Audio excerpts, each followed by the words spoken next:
Hello everyone, my name is Ian Wallace. You having fun tonight? Yeah! Good, I can tell. Guys, I'm not from around here, I'm from Canada. I just recently moved to Manchester. It's okay though. I am the right shade of immigrant, so it's been okay.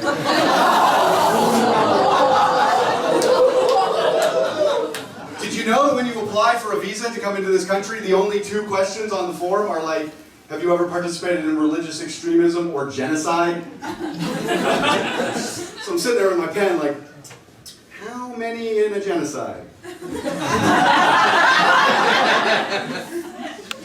So it's fine.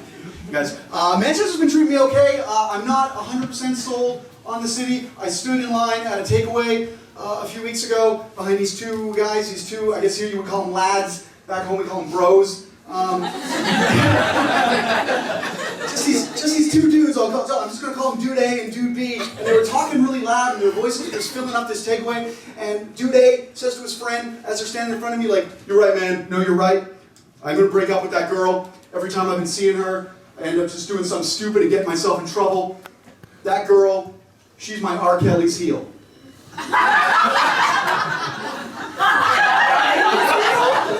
Right, that was not an accent thing. He said R. Kelly's heel.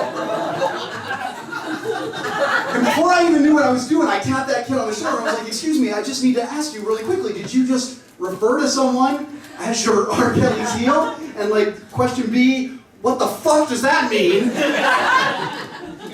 And the bizarre part was that this guy was just ready for that question. He just looked me in the eye and went, man, you know how teenage girls are R. Kelly's weakness? Well, this girl that I've been dating is my weakness, right? Okay, you don't have to laugh at that. I just think it is messed up. That's not a joke so much as just a public service announcement. But that's okay. I'm not gonna let that get me down. It's that's me. Like I try not to let anything get me down. Like I recently rearranged my bedroom. I'm in a new apartment. Rearranged the bed. This morning when I got out of bed, I like threw the duvet off me a little too fast and I just tore a huge hole in it because it was stuck on the wall.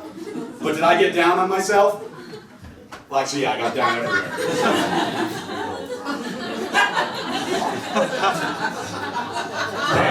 Okay. They told me English audiences were very intellectual. I'm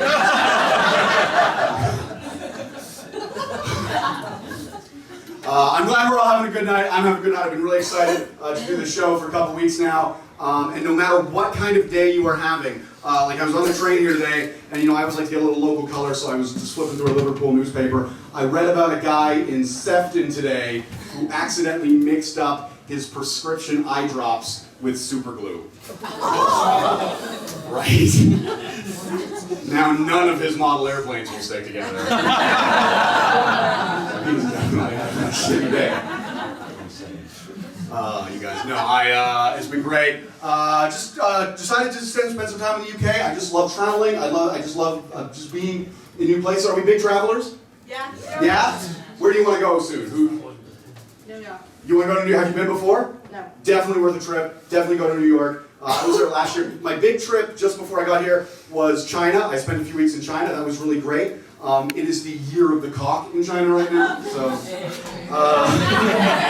all dirty minds. Although it is kind of sexual because apparently every year that it's the year of the cock in China, that's associated with a big baby boom.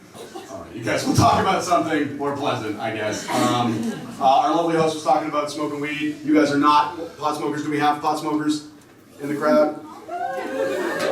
I love the strangled woos, like your lungs just can't manage it. I love that. I had to stop recently. I was doing stupid things because of pot. One night I went to see my dealer very, very late at night. Like he texted me at like midnight. I was like, I got some new stuff if you're interested. And at no point did it cross my mind that a respectable human being doesn't go out past midnight to buy drugs. Like if I was a gremlin, just I'd be fucked already. But so I got in my car, I drove, and I just bought some weed like I normally do, but then the stupid thing that I did was that I put the weed in my glove box for the drive home, and I got pulled over at a stop sign. Because it was very late at night, I'm one of the only cars on the road, I guess my signal light was out, so the cop pulled me over. So I've got these cops parked behind me with the red and blues going off, and I know I've got this weed in my glove box, so, and excuse me, I know I'm on the wrong side, but it's Canada. So I've got the weed in my glove box, and as the cops are like pulling up behind me, I'm just like, oh my god, like they're gonna ask to see my license, my registration, which is in the glove box with the weed, so what am I gonna, so I'm like, I decide in this moment that like when the cop comes to my window and asks me for my papers, I'm gonna open the glove box just as like the bare minimum, like just a fraction of an inch, just enough to reach in with my papers, and while I'm doing that, I'm gonna put as much of my body in between the cop and the door so he can't see. Like I use my girth as a shield, right? I'm Fat MacGyver in this moment, just using the tools that I have. So, okay, I will give myself some credit. I executed this plan flawlessly. Like, I blocked the cop's view, I opened the glove box just a tiny little bit, flaw in the plan, didn't realize there was a second cop on the other side of the car. And that's on me because he had a flashlight and everything. So they have a little meet up, and then I'm hearing from Cop A. He goes, "Well, sir, I need to ask you what was that my fellow officer just saw in your glove box?" I was like, "Okay, it was weed." Kind of surprised he didn't recognize it.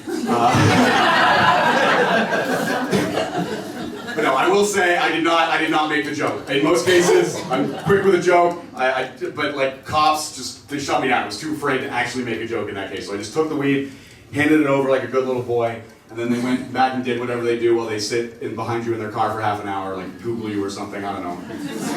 I have clips on YouTube, so I assume they were just waiting to see if I was funny and just to figure out what They eventually come back, and Cop A again, he's in charge. He goes like, "Well, sir, I guess we have two options for you tonight. We can impound your vehicle for the moving violation, and we can take you downtown and book you for the possession of your illegal material." And he did not use air quotes, he was being very serious.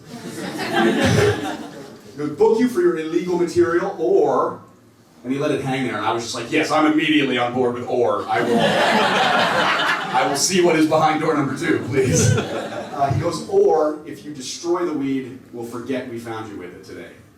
So I was like, yes, absolutely, I will destroy the weed. May I use fire?